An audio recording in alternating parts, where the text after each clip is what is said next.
Hello, everybody, and welcome to Documentation Not Included, tech industry podcast presented by DNI Stream, the live knowledge repository for software professionals. Someday I'll get it right, and it will be okay. Shall I do that from now? I got it perfect last week. No, absolutely not. It is March 26th, Thursday, 7 p.m. British time. We are live on twitch.tv/DNI Stream.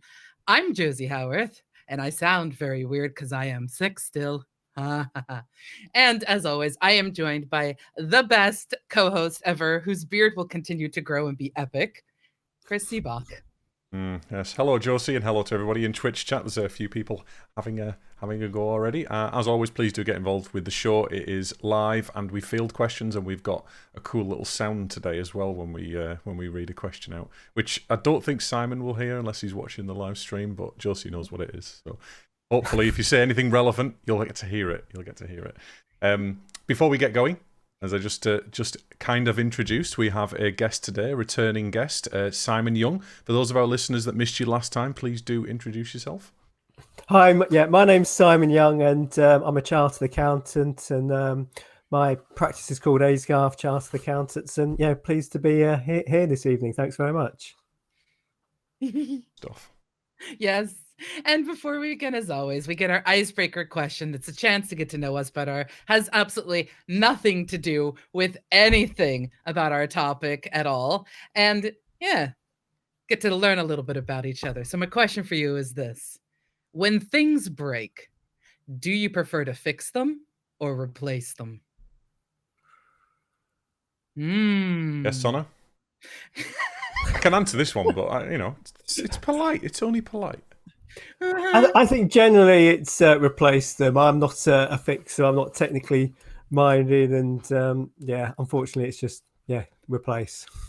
So if your washing machine breaks, you don't call a fix-it person. You just replace your washing machine. Well, we will try, but it's so difficult to find the right person who can come along and twiddle a few knobs and suddenly get it working again. But we have been known to do that because some shirt companies insist on putting stupid little metal things in your collar, and you're supposed to take them out every time you put them in the washing machine. And yours truly forgot, and I got told off because it cost loads of money for a fixer to come out and fix it. I must have cheap shirts because all mine are plastic, but they still get stuck in things. So for me, it depends, and it depends on. It's not the cost of something; it's the value that something has. So, for example, if my Mackie speakers broke, right, they are a fairly high cost repairable item that I can't really. The value to me is quite high, so I would go and I've got an electronic engineer that I could go and get and fixed. But if my washing machine broke, I get to a point with my washing machine where I'm so sick of it anyway, I might as well go and buy a new one. If my computer breaks down, if a component in my computer breaks down, I can't fix that, and there's very few people that you can get to fix that, so I'll buy a new bit. So it does depend, I mean, most of the time I'll buy something new, but if it was my dad, it is fix and patch and make do and still have the same iron 40 years later. And I've still got the same microwave, by the way, that I had. I think I've said this on the podcast before, that my mum and dad got as a present when they got married, which is over nearly 40 years ago now. Gosh. They don't make them like they used to. What about clothing? Do you stitch or patch your clothing or yarn it, darn it? Or is it more just, oh, well, it's now a rag and now we just, replace it? It depends how bad it is. A jumper of mine's just been darn because I left it on the back of the chair and our puppy took it down. And next thing I knew, there was like a nice hole in the arms. So that's kind of been darn. But yeah, it depends whether it's possible or not. I'd say generally no, but that sounds really bad. Another value thing again for me. It depends. If it's a pair of socks that my wife's made, then they'll get fixed. They'll get patched. Usually, depending on how bad the breakage is. If it's something I bought from a shop, normally I'll just check it. See, for me, it's sort of the same thing. It's about, can we actually repair it? And then if we need to bring someone else in, is it really worth bringing someone else in? Or is it more affordable to not and just replace it? Because sometimes you take something to get a repair and someone will come in and be like, yeah, it's going to be about 400 fix it. And we're like, we can just buy a new one for like 75. Why? Yeah. Oh, Volstratch just said, try to fix it and then replace it if you can't fix it. And Tultepe has just said, it is sensible. There is way too many things thrown away all the time. And I agree with that completely. I agree. We're a disposable society. If I can fix it, I will, but it really does depend on how. I tried to get my last 4K monitor fixed. I found somebody to do it, but the cost was ridiculous. It was easy. It was quicker and cheaper to buy, much quicker, in fact. That was the main thing, to buy a new 4K monitor. That's the thing. I think it's also how quickly you need the object as well. I waited, I think it was 2 years to get some custom speakers for one of my bass cabinets from America, who had to get it from China, and this was years and years ago. But they weren't that expensive individually, but they were altogether. It was quite an expensive fix, and I couldn't have replaced the cabinet. I had to get these individual parts. So yeah, depends. Yeah, it's funny you mentioned the microwave thing, because it just made me think of the fact my father-in-law, bless his cotton little socks, I believe he has 2 full-size anvils. That's a thing. Like, do you ever need to repair an anvil? I think anvils are used to repair things, I believe. Is he a blacksmith? Hit things on. He's not a blacksmith, no, but he does. He has tools, and then when a tool needs to be replaced, somehow he ends up with 3 sets of the tools, and one goes to my husband, one goes to my brother-in-law, and one goes to him, and then he'll find a way to fix the tool that he already had, so there's extra tools present. I love my father-in-law so much, but keep him at a Home Depot. Oh my goodness. Holy cow. But yes, so that is our icebreaker, Chris. Excellent. So yes, anyway, so on to today's show. It's on about the thrilling subject of end of year accounts for small businesses. I mean, I like accounting. I don't care what anybody says. I'm one of them weird people. I enjoy the business side of what I do as well as the accounting side. You know, I enjoy being a business person, a business owner. But there's a slight twist on today because of the current kind of government-imposed quarantine that we're under at the moment with the COVID-19 thing. We want to really focus on, is there anything different about this year? Because we're coming up to the end of the tax year in the UK. And this is why we've got an expert on to talk about it, because I'm probably using all the wrong terminology here. But we're coming up to the end of the tax year. Our accounts are due for something, and hopefully we'll go over that.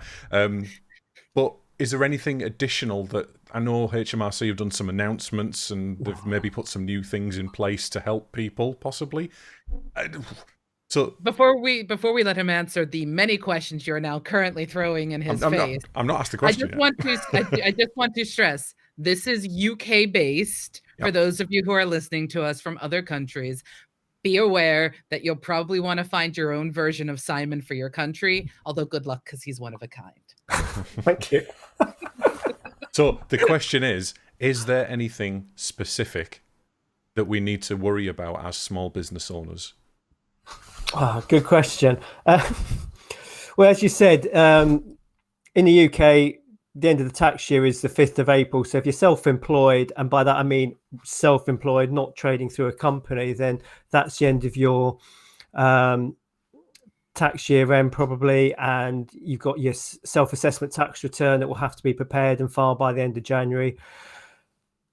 There are all sorts of things happening. It's trying to keep up to date with the sort of almost daily releases. So there's a whole load of stuff about self-employed, but if you're just keeping to a normal tax year, if you think your profits are too high, then there's things like putting into pensions and things like that, which might reduce your profits. Or if you're worried that this last month and a bit are going to turn any profits into a loss, then if you can get your accounts and your tax return filed sooner and you've got a loss, you can carry that back 1 year and you might be able to get a tax refund. It just depends on how much you relied on the last 6 weeks, 2 months to make any profits. So what you've just mentioned there are quite the general things that we need to do at the end of our year. I think we covered some of this last time you were on. I can't remember. I've forgotten what the subject was actually. We were specifically talking about, but I'm pretty sure that we went through in a fair amount of detail how to, prepare your accounts or how to set. Wasn't it setting up a company? Wasn't that what we were doing? It was a lot of discussion about why you should have an accountant, period. Yeah, and I think it was it was more of a let the experts do it, but do what they say as well. So in this specific instance, is there anything because of the quarantine, because of the pandemic that we are currently under, is there anything specific that has changed that you're aware of at the moment that we need to be aware of? Or we say, for example, if my accountant comes to me and says something like, oh, this is additional this year because of this, what do I need to look out for? What has changed? Well, if you're self-employed, then one thing that's changed that's going to be good news is that your tax payments on account in July is going to be pushed back till January. So you've got a 6 months extension. So normally when you file your tax return, if your tax is over £1,000, you have to pay something in advance for the current tax year.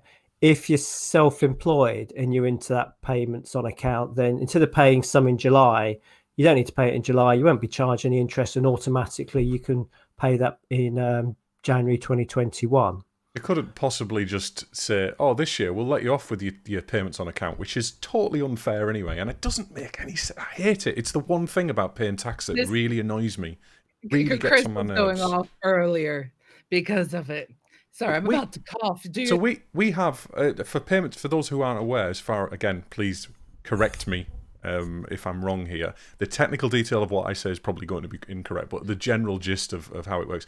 So this year, for example, say you've got £3,000 tax to pay personally, on your self-assessment.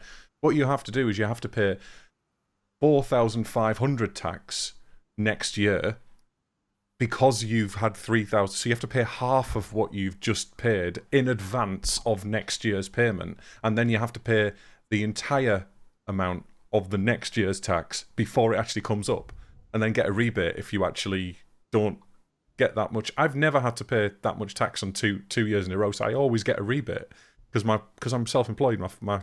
My income fluctuates. Is that technically correct? Yes and no. Normally when I explain this to a client, I like to look them in the eyes, and then when I can see the eyes gloss over, I know I've kind of lost them. And I am a glass-eyed listener of stuff. I really am. So essentially, if in one tax year you owed £3,000 of tax, so the tax year finished the 5th of April, the following 31st of January, you have to pay the £3,000. Because that's your first year, it's more than £1,000. You have to then pay, in addition to the £3,000, another £1,500 in advance, and that's January. Come July, you have to pay another £1,500. But when you get to the next January, if your tax was £3,000, you've already paid £3,000, so that's nil. But you have to pay another 50%, i.e., £1,500 in January. So once you're in it, it's not too bad if the tax rules stay roughly the same and if your profits stay roughly the same. It's the year you go in, it's a complete nightmare.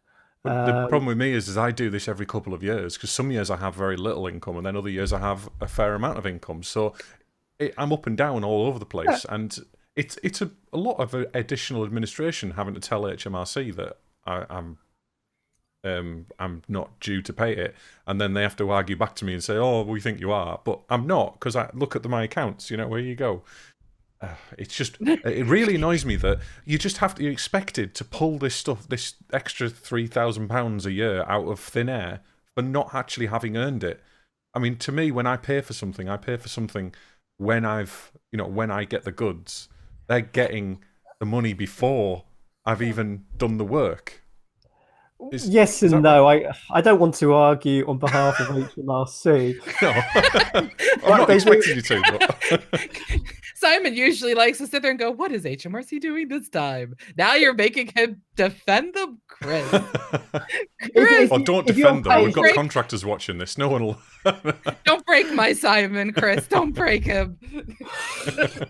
They do have a slight case, but they kind of introduced it in a way of not increasing the tax rates, but getting everybody to pay a bit more tax up front, so they'd get more of our money sooner without increasing the rate. So the headlines weren't grabbing a load more money, but they've just accelerated when you pay it.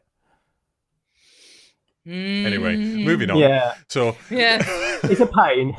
It's annoying. It's just annoying. It's an assumption I don't like. I don't like the fact that we all have to pay tax. I have no problem with paying tax. I just find it really funny that I have to pay extra tax because I'm self-employed, because they think that I've earned that. I haven't even filed for them for that amount of tax yet. They don't even know that I have that much money available. I could have been really struggling. You can reduce the payments on account, but if you get it wrong, they'll charge you interest. That's exactly my point. They charge me interest on something that I haven't earned yet. Oh, anyway, right. Let's just move away. You know what? I'm gonna put a big old door close on that, lock it up, and shove it off. I'm not shouting at you, Simon. I just really struggle understanding why that even exists and why it's. I know a lot of people are in that boat, but I struggle to understand why it's a thing. Okay, so back to the actual question, which we had. Well, I'm actually going to pull us slightly into the looping of our topic and our title. I mean, our title is "There's no accounting for COVID." Now, right now, we're going through what is technically termed a pandemic. And this is having a massive, massive impact, not just on people who work in small businesses, but people who are employees or people who have employees. And there are a lot of fascinating things that are kicking in. So I have heard, and I'm going to start asking a random question. I've heard about SSP being implemented. Now, can you define for people what SSP is, especially if they've got employees? Or if you found yourself on SSP, and so, go on. Anything that has an impact, at least with regards to where we're at, because I'm sure that something has happened within the government and HMRC. They're being nice to people, right? Oh, well, supposedly they're being nice. So in the UK, there were loads of fantastic headlines last week, and it all sounded like all our Christmases had come at once. They're going to give us a load of money, and everything was going to be financially okay. And then since then, the details come out, and it's not quite as generous as they're going to be. They're not. Boris isn't Santa Claus. That is not an image I needed put in my brain. Oh my god. Sorry, Josey. So yeah, SSP, statutory sick pay, which is not. There's nothing statutory about it apart from employers have to pay it if their staff are ill, and traditionally, employers, it's just another cost. So in the past, if an employee was ill for more than 3 days, and the 3 days could start on a Saturday or Sunday, but after 3 days had passed, on the fourth day, the company had to pay statutory sick pay. And then that was just a cost of the company. The company paid it to the employee. They couldn't recover it anymore from the government or anything, and that was it. So what they've said with people have to self-isolate, or if they get coronavirus, then starting on day one, they're entitled to SSP, and the employer can recover the full first 2 weeks of the SSP, and somehow magically that's going to be repaid to the employer. The trouble is there's no mechanism in place. There's no I have no idea how they're going to do it. So that employers have to, every time they pay staff, have to send a report to HMRC of who's being paid what. Things like statutory maternity pay, they can recover because that's one of the fields you send the data to, and all the payroll software knows it, and HMRC's website knows it, and employers can recover statutory maternity pay. So there's a scheme for that. That's all set up. There's nothing for statutory sick pay. There's no way at the moment of letting the government know. So they've introduced this fantastic scheme. Employers are having to pay out for the employees. and they've said they're going to refund the employees, but goodness knows when or how that's going to come about. So basically, the employers still have to foot the bill until they can get a refund from the government. Yeah. But I actually thought the statutory sick pay. I thought the word statutory meant that the government paid it. No, it just means that you're legally obliged to pay it. Okay, right. Some governments, before I think governments did refund it, but obviously in some penny pinching day they decided to get rid of it. So the word statutory sick pay just means it's the law. The employer has to pay that amount off normally after 3 days, and now for coronavirus you have to pay it straight away, but you will get the first 2 weeks back. Right, so it's like the pension enrollment stuff. So that's a cost that can't be, it's a law that's been put in place in the UK, and employers have to pay pensions for employees if they earn over a certain threshold and do more than a certain amount of hours, but they can't recover that from the government. It's just a cost that an employer has to factor into the fact when they take somebody on board, right? Cost of business. Yeah.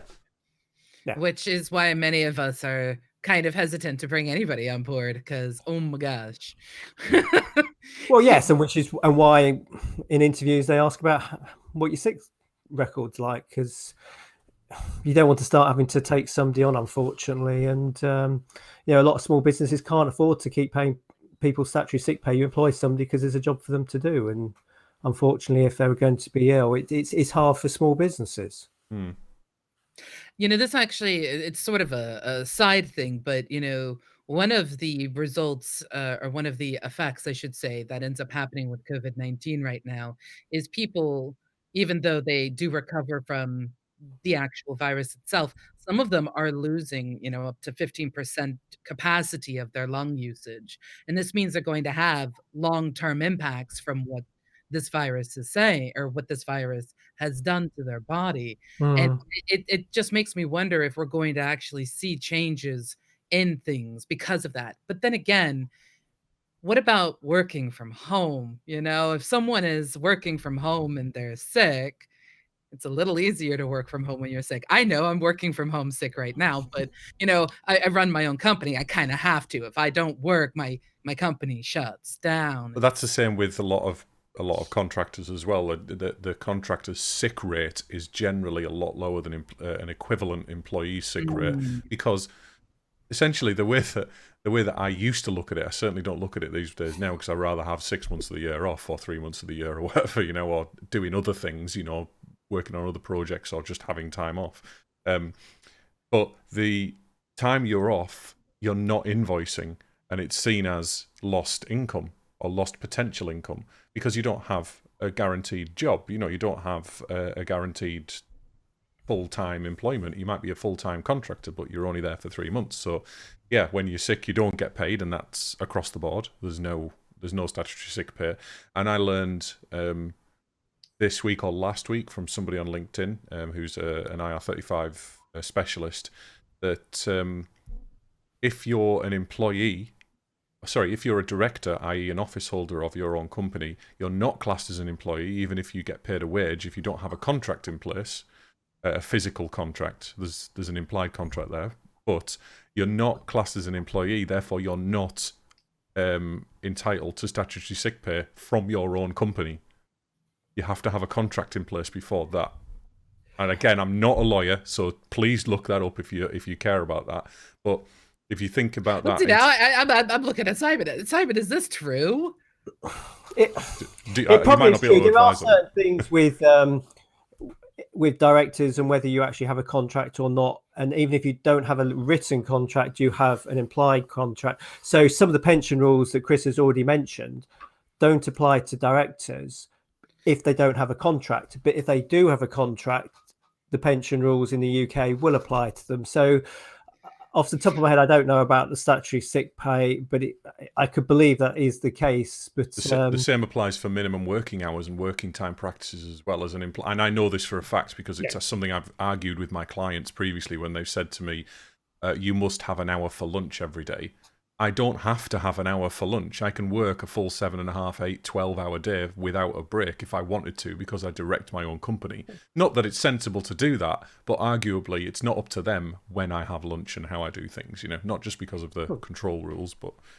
Yeah, directors are outside the working time directive, outside the minimum wage. So I advise clients when they perhaps have a family member coming on and they expect them to work all the hours that God gives, etc., etc., they probably ought to make them a director just to protect them against an employee, tribunal case, even if it is a relative, a spouse, whatever. You just need to protect if you're going to be doing that type of thing. Yes. So back onto the sick pay thing then. So we've talked about employee sick pay. We've talked about we've briefly touched on self-employed sick pay. So that's somebody who doesn't have a limited company.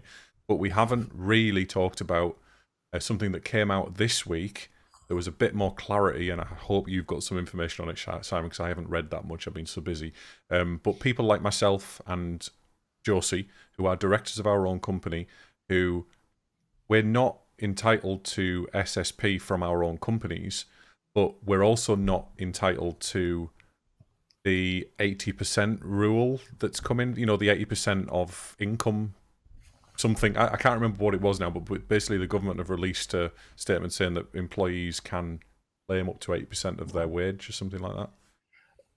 Well, let's talk a bit about the 80% of the wage, and then we'll come back to people, directors of small companies. So, last week we were told that the government was going to pay 80% of everybody's wage.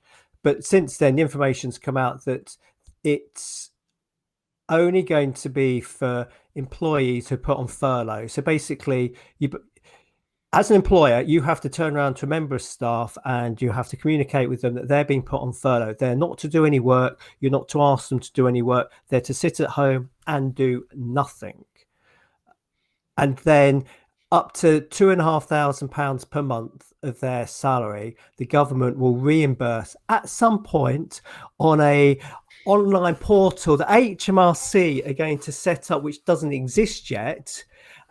So is it CEST version 2? Are they going to release another broken tool that doesn't do its job properly? Well, making tax digital for the VAT stuff, that keeps crashing. All the people who filed their tax returns, self-assessment tax returns on the 31st of January, they crashed the system. I have no trust, no ability to believe that HMRC can set up a new online portal that no one knew about last week and have it set up in a timely manner that's going to work, because every single company is going to be bombarding that portal with members of staff and how much they're paying. And there might be other information as well. Sorry, Josey.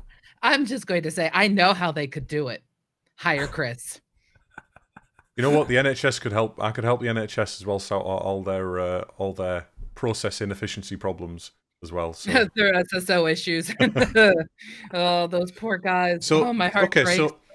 So yeah, I was aware that there was this 80%. They were going to pay up to £2,500, 80% of someone's wage. Well, 80% of £2,500, so they'll pay £2,000 up to. No, okay. I thought it was 80% of their wage up to £2,500. Sorry, if someone's salary is £2,500, the government will reimburse 80% of that, i.e., £2,000. So if it's £3,000 salary, then they would. His cut off is 2.5. You'd still £2,000 is the maximum.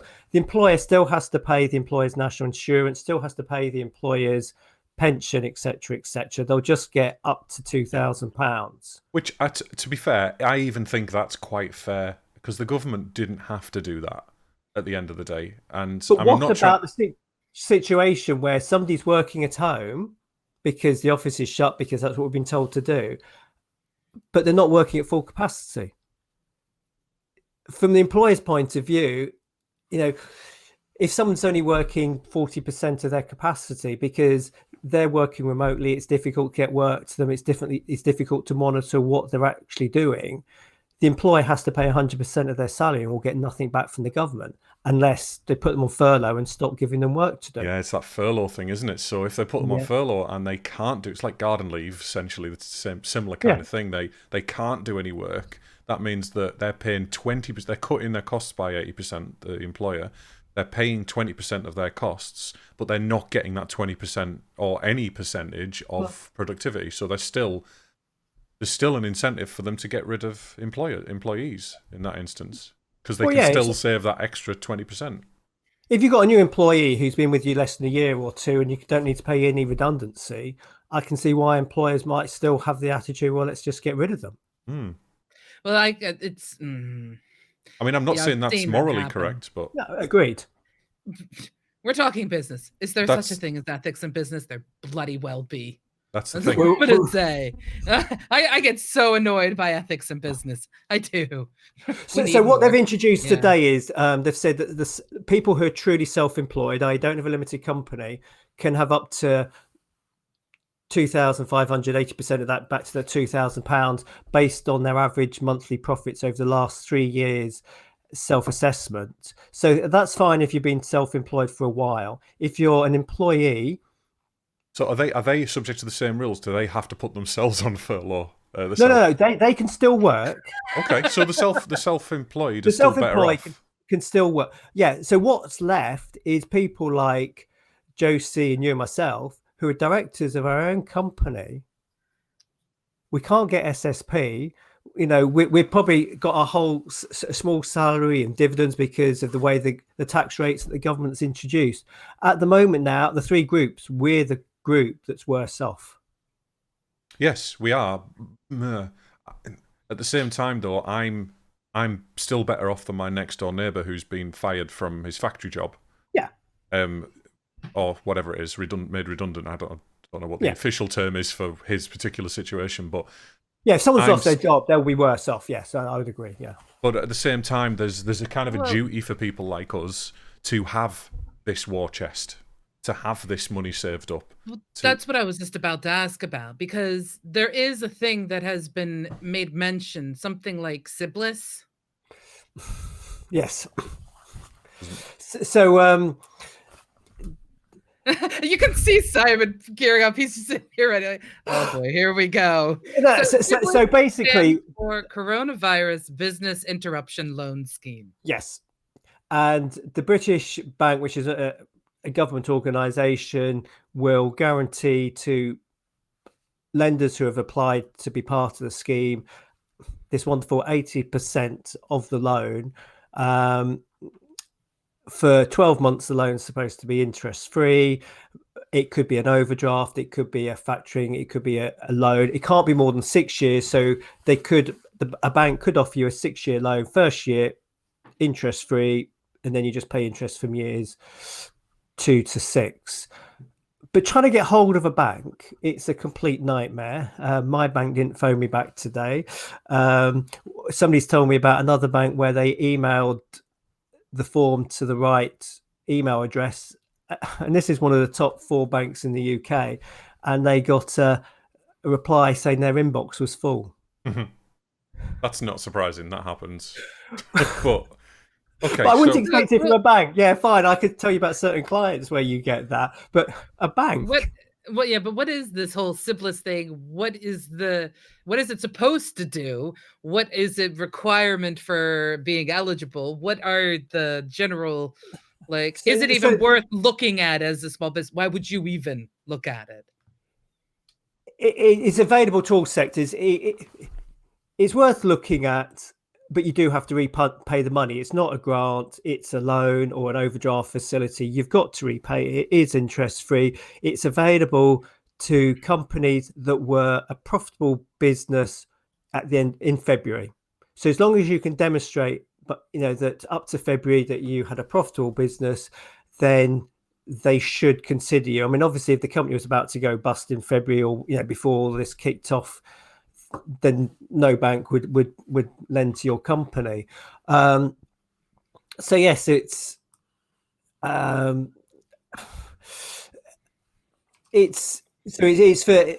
companies whose turnover is less than 45 million. So probably most of us have all of that. So the business proposal, it says if it weren't for the current pandemic, would be considered viable by the lender, for which the lender believes that the provision of finance will enable the business to trade out of any short to medium term difficulty. So it goes back to what Chris has said about, for those businesses that don't have the war chest or are worried about their customers not paying them, it might be the right thing for them.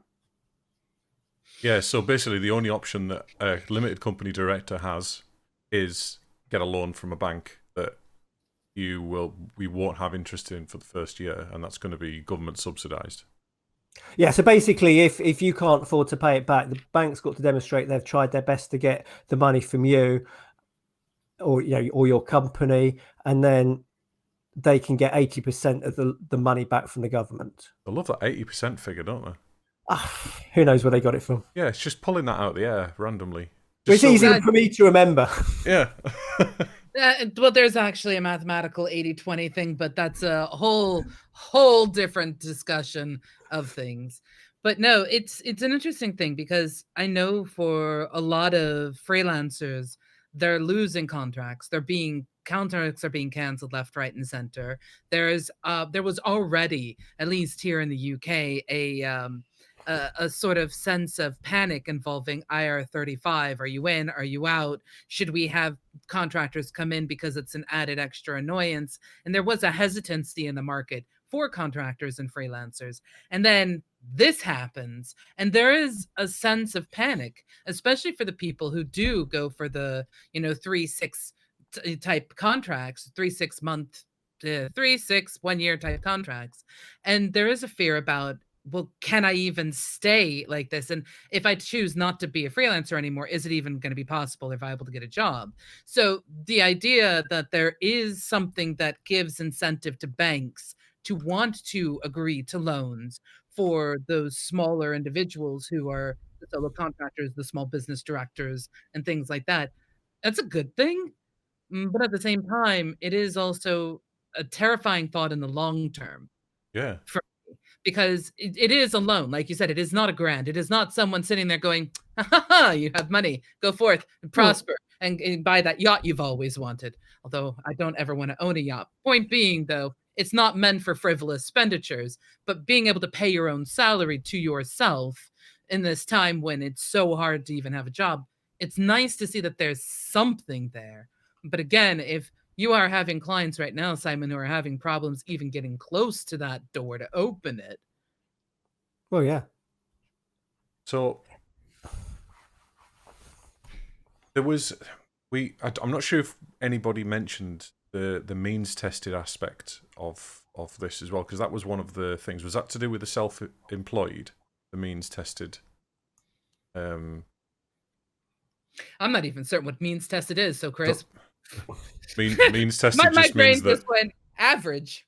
All right, so you've earned 30 grand this year or whatever, as a self-employed. I can't remember if it was self-employed or it was means tested directors. I think it's a self-employed, but there was apparently they haven't announced what this means test is going to be exactly. But normally, like say for example, somebody's on benefits, they are usually means tested. They usually only get benefits if they don't have £3,000 in the bank and they haven't earned X amount over the last 5 years from various different sources or something like that.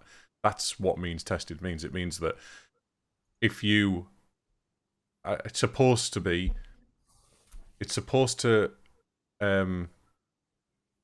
separate the wealthy or the independently wealthy from people who are struggling or people who are on the breadline, but it's not a particularly good way of doing it either. It doesn't particularly work very well. Do you know anything about the means test? Have they announced anything to do with this means test? Or it doesn't ring any bells. I mean, they've introduced something about universal credit, but which is a state benefit, but I don't know much about that. So I could have just read a comment on LinkedIn or something, but I thought there was an article I saw. Didn't read it, obviously, but I thought there was an article I saw saying that they were bringing in a means test for, I think it was the self-employed 80-20 benefit thing. Yeah, Jahula here, and if you want to use our fancy chat thing, Chris, because I forgot to load it up. But Jahula said, isn't there means testing for universal credit, which was originally touted as the support for self-employed folks? Possibly, yeah. I mean, there's been a lot of talk. I think that's probably what it is, yeah. Okay, so maybe that's a bit of misinformation there, so I apologise if I've confused anybody and wasted a few minutes rambling. You know what? I think we're all confused, Chris. I think that's what it comes down to, is we're all trying to do the best that we can, but we're all confused. I mean, the other thing they've introduced is your VAT that needs paying between now and the end of June. You don't need to pay that until March next year. So, but if you pay your VAT on a direct debit, they'll take it out anyway, even though they control it. So you have to cancel your direct debit, reinstate it later. I mean, it's just, but yeah, you'll have to pay it at some point. Oh man! Out of curiosity, are they deferring the payments that they owe companies? No. So they've said it's only what we owe them. Yeah. So if you still have to submit your VAT return. If it's a refund position, they will repay you within their usual long time frame. But if you owe VAT, you see, we're kind of going a bit towards like tax is evil here now. We've got to appreciate again, and I'm sure Simon appreciates this. Tax is required. I used to absolutely hate paying tax. I used to think, why are they taking money off me? I've earned this, blah, blah, blah, blah.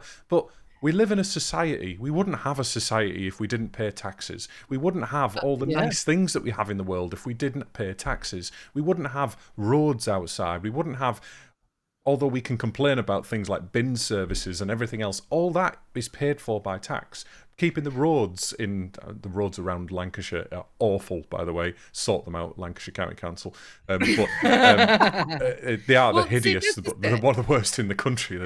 There's absolutely nothing wrong with paying tax. I think the problem that a lot of people have with taxes, and this is such a far outside topic comment, but what it comes down to is it is confusing. What you need to do, depending upon what type of business you are, what type of income you bring in, the way that you are structured, the way that you are set up, the rules that are applied to you, the amount you're supposed to pay, when you're supposed to pay it, how you're supposed to pay it, is confusing. It is not as simple as, hey, you know what? Your company made 40,000 this year. Your company made 1 million this year. This is the way you break the taxes down. Because realistically speaking, as a business, you are not just paying the typical business taxes. You are also paying the taxes on your employee, because that's part of their paycheck. And you're supposed to take that and make certain that is paid to the correct departments, etc. And you've got to know what tax brands they're living in, what their actual payroll salary band is. Like, there are so many levels. Then you start getting into things like, well, these people had maternity leave. That's under a different set of rules. These people now are SSP. That's a different set of rules. This person is now in garden. That's a different set of rules. This is a contractor. Now we have to, it starts to become infuriating. And then when you really want to get the answers, the problem I run into is I go to the site and it doesn't give me the answers I'm looking for. Or I log in and the system crashes. Or it's got a humongous amount of documentation surrounding it that explains the simple rules in a non-simple way. These are examples of Jeff doing his job doing this, but actually that is not really anything like real life. That example. I wonder what. Yeah, they just love to make the rules more and more complicated, and they'll start off a really simple. You in a job, Simon. Well, yes. Remember as well, the Office of Tax Simplification was only formed in 2016 as well, so it's only 4 years old. Not much, but that's the point. How long does it take anything to change in government? A long time, because it's this big, as we've used the same analogy over and over again, it's this big tanker that you're trying to do a U-turn on, and it's got so much inertia that it takes so long to do anything because there's so many moving parts and so many things going on. So 4 years is a drop in the ocean. Sorry? Imagine an agile government. Well, they do try and do agile in government. But not. We're trying to see an example of that at the moment, aren't we? With the way they're responding to stuff, and even then, day by day, they're having to slightly change what they've said and everything. But I just want to tell you this little story. I remember once a client phoning me up, and I always hate it when a client says, "I was talking to my mate in the pub," because whatever comes next, the answer is no. Anyway, so he's saying, I was talking to my mate in the pub. He doesn't pay any tax. No, does he not? Okay. I said, where does he live? And he said, well, Switzerland. And I said, well, where do you live? Bradford. I said, well, you want to pay no tax? Go to Switzerland. So It takes all can sorts. I form a company in Ireland, which is a bit of a tax haven, isn't it? You know, apparently. Although that's actually changing, apparently, which is Well, why Google is actually pulling out of Ireland. Mm-hmm.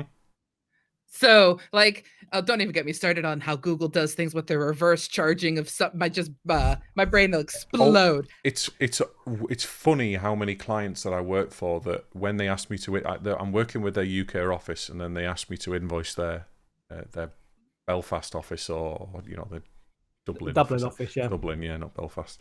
To me, it's like, well, why is there so many companies in Dublin? What, I don't understand. And I found out a while back, a good while now, and it's not something I would want to do. I'm quite happy paying my tax, you know, as much. But the thing is, I'm still looked at as a tax evader a lot of the time because of this PSC thing, you know.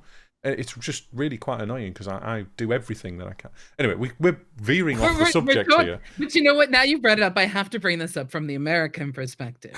There is a zip code in America that is 100% not really a city, but a place where people send payments to. Right.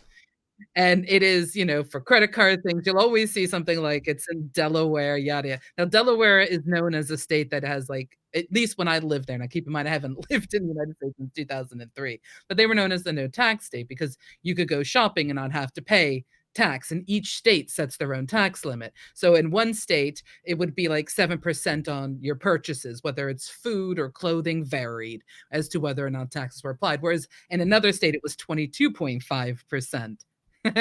So it could vary and it would depend on where you want to go shopping. But there is actually a zip code inside of Delaware for these businesses to exist in so that they can have certain tax advantages. This is something that happens all over the world. Well, it does. And basically everybody back in the day in the UK who set up a company in the USA, they were all registered in Delaware.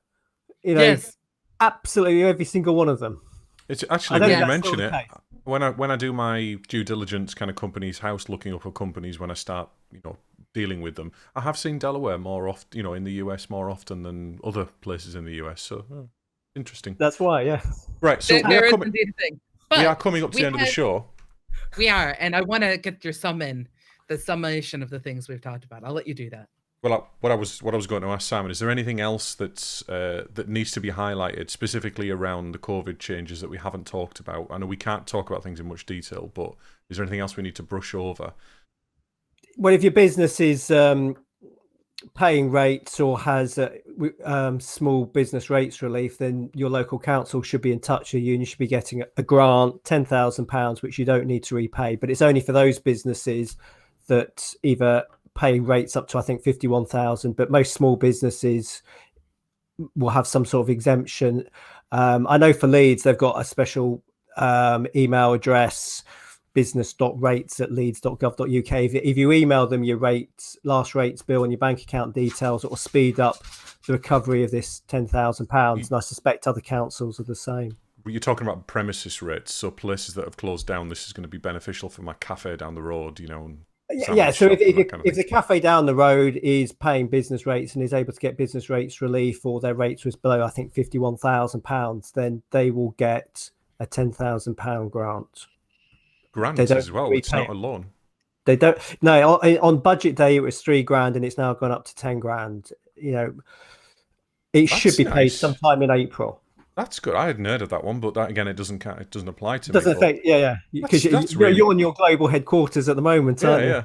But no, that's really quite interesting because I was quite worried, I've got to be honest, about some of my local businesses that I frequent and I use, and I'm quite friendly with a lot of the business owners. You know, that's what local business is about. I'm worried about them. But I'm still worried about them, but that makes me feel a little bit better because if they're paying rates and we're going to have to keep paying rates to keep the premises open that they've, for example, renovated and had shop fittings done in, you know, they've invested in that particular premises, then hopefully they'll be... But even if they receive small business rates relief, and even though they don't pay any rates, they could still be entitled to this £10,000. Their council should contact them, but they can speed things up. Yeah, I was about to say they should contact them, and I'm gonna keep my fingers crossed. There's a couple of restaurants around my area that I really want to see survive, and their latest Facebook posts basically was, you know, a slight sentimental, we can't for the health of everyone, we have to shut down, and you could just hear them tearing up because this is their livelihood. Yeah. They're not, capable of making anything right now at all. And then, of course, on top of this, you either you furlough or you fire the people who work for you and your employees you care about. Like, there's so many crazy things happening with this.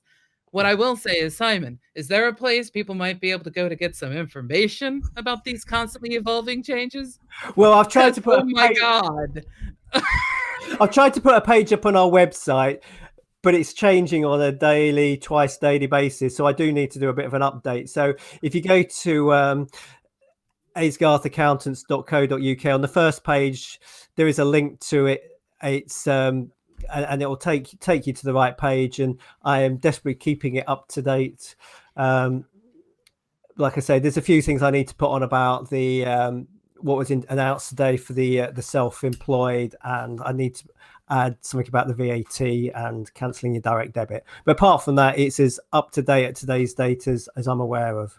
Well, I think this has been a really concise. I know it's only an hour, but I think it's been a really concise, piece of information for people. So I'm going to do quite a lot of sharing of this podcast, particularly because there's a lot of people in my network that will benefit from this. So thank you very, very much, Simon. It's been thank you. Been wonderful. It has. So we should move into Bring Your Own Manual. What is one thing that you have learned this week? Doesn't have to do anything with the coronavirus. Doesn't have to do anything with accounting. It could just be something interesting that you have learned this week. Simon? All I've learnt new this week is all to do with the new rules, I'm afraid. Boring accountant, but just trying to keep up to date with all of that. It's just, taking a lot of my time. Well, I've had a few things this week. One in particular, which I'll start losing Simon a little bit here. But I've been working with Azure DevOps quite a lot recently, and I learned today, in fact, after banging my head against a wall, thinking that, when you make a mistake in the technical world, Josey, and you're convinced that the thing that you've done, say you've installed something new. In this instance, I installed PowerShell, a PowerShell module that allows me to start my SSH agent up in PowerShell, right? And then SSH stopped working in my Git bash. So my brain immediately goes, oh, okay, right. So I've broken something by installing this module. Uninstall the module, uninstall all of my command prompts, uninstall everything on my computer pretty much. Spend all day doing this, trying to get it working, and then figure out that the actual problem is that I'd enabled, in this Git repository that used SSH, I'd enabled large file support. And in Azure DevOps, this is what I've learned. In Azure DevOps, large file support is not supported via SSH. But the error message that I was getting back was completely irrelevant. It had nothing to do with. It didn't say LFS is not supported in SSH.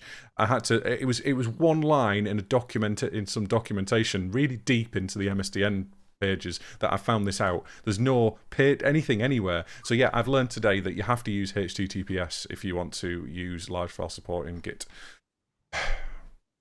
There you go. That's my learning. But I have done that before. I've kind of got above and beyond when I've seen something as part of my troubleshooting process. So yes, I get you. I get you, because we're raised with the what's the last thing you've done kind of methodology and mentality, other than the what has the settings or the configurations been set for. In my particular case,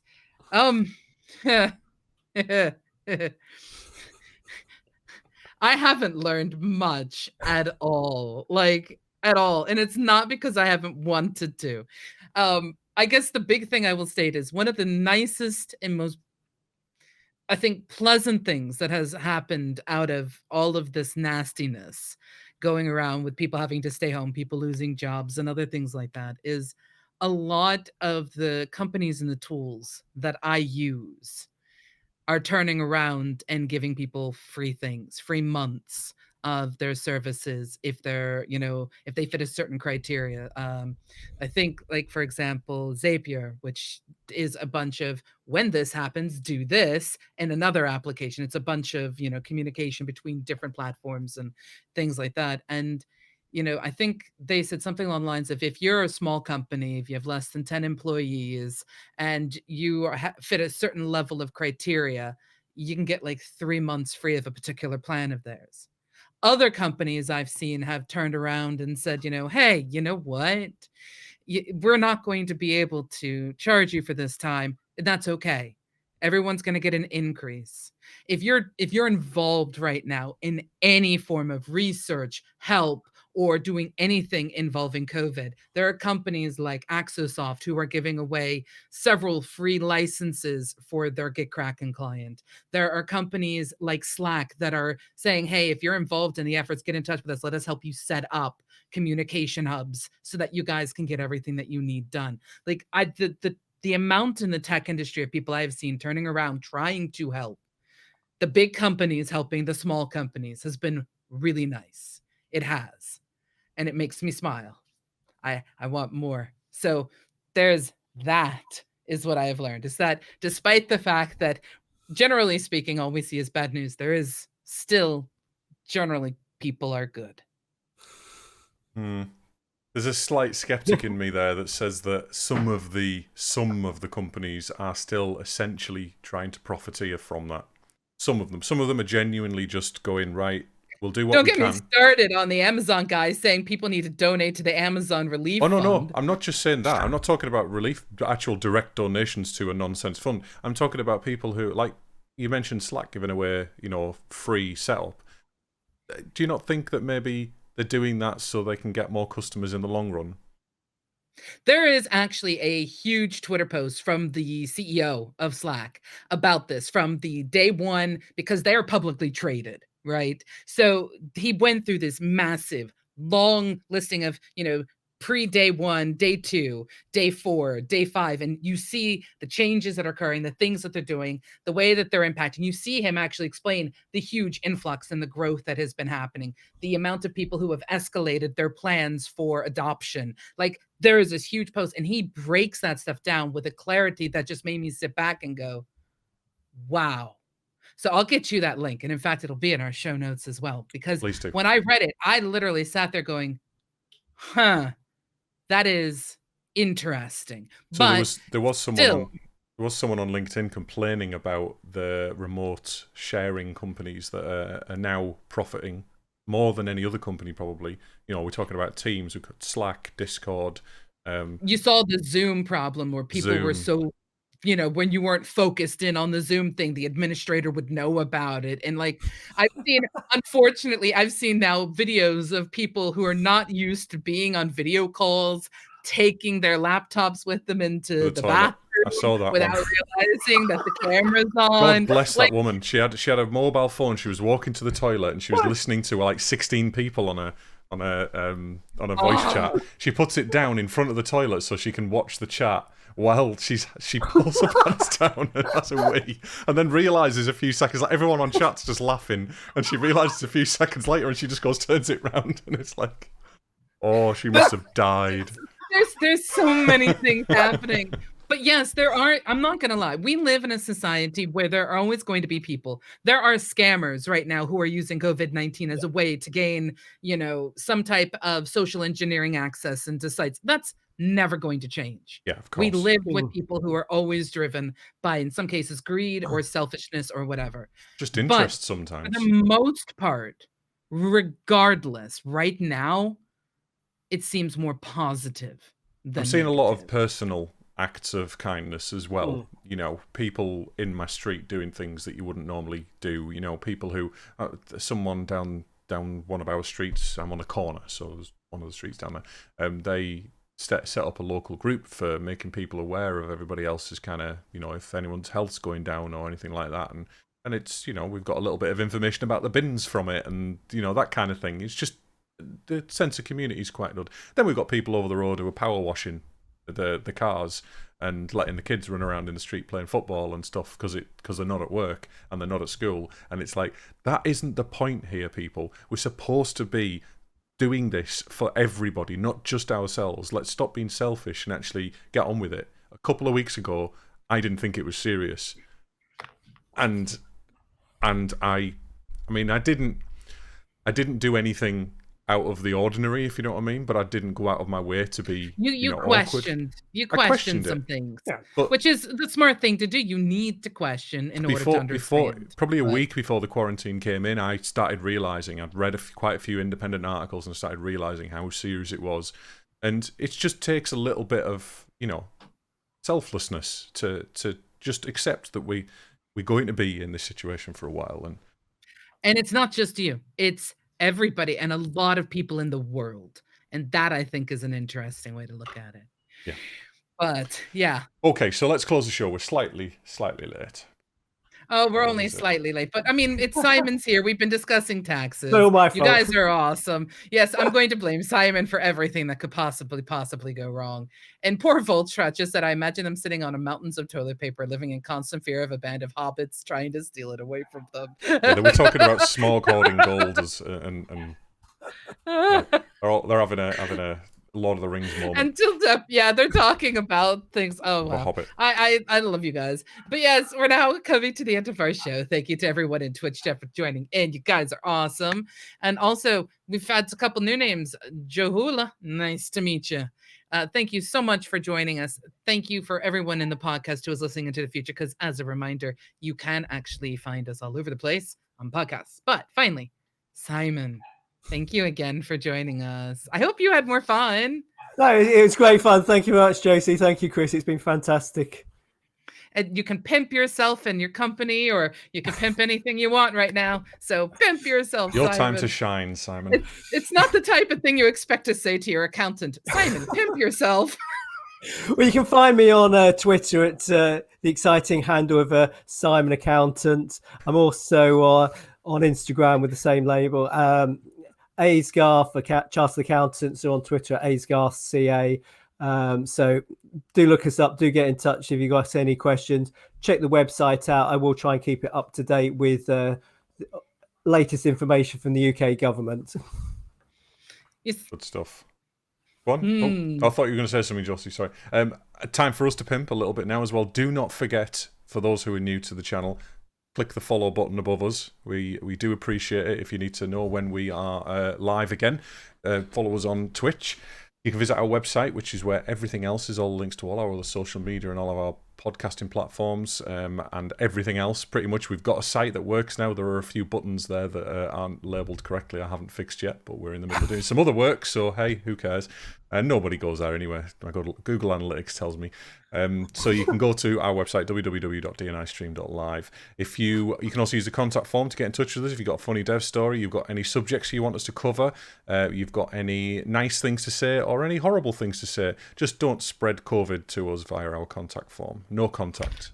No. See, that's the thing. We're only going to accept UDP packets, Chris. That's fine. We're avoiding TCP. That's fine. I'll convert We don't want it. TCP. We don't want handshakes. I'll convert the internet to UDP. Oh my god. The internet would fall over if we went pure UDP. Yeah. Oh my gosh. Anyway, wow, geeky humor from us horrible people. Yeah. We hope to see you all next week at the same bad time, same bad channel, different bat guest. Because we're having someone else join us. We are. Again, Thursday, UK time, 7 p.m, twitch.tv/DNI stream. Note, I believe clocks changed this weekend. Is it this weekend? Last weekend in March, yes. Oh, is it really? I thought it was June or July. Oh, okay, right. Fine. So please be aware that for those of you who are in other time zones than the UK, we are either going to be an hour later or we're going to be roughly about the same time, because time zones in this world spring are forward. wacky. It's spring forward, so we are going to be an hour later. Not everybody follows the same exact rules. Well, nobody follows it because it's British summertime, so nobody follows it exactly the same time. They might do it a week later or a week before, but there are some that don't. Like, yeah. My point is, pay attention to the fact that times are changing. Just be aware. Like, so, UK time, 7 p.m, twitch.tv/DNI stream next week. Hopefully I'll be well by then. But other than that, all that's left is to say goodbye. Goodbye, Chris. Goodbye, everybody. Goodbye, Simon. Goodbye, everybody. And goodbye, Josey. Bye.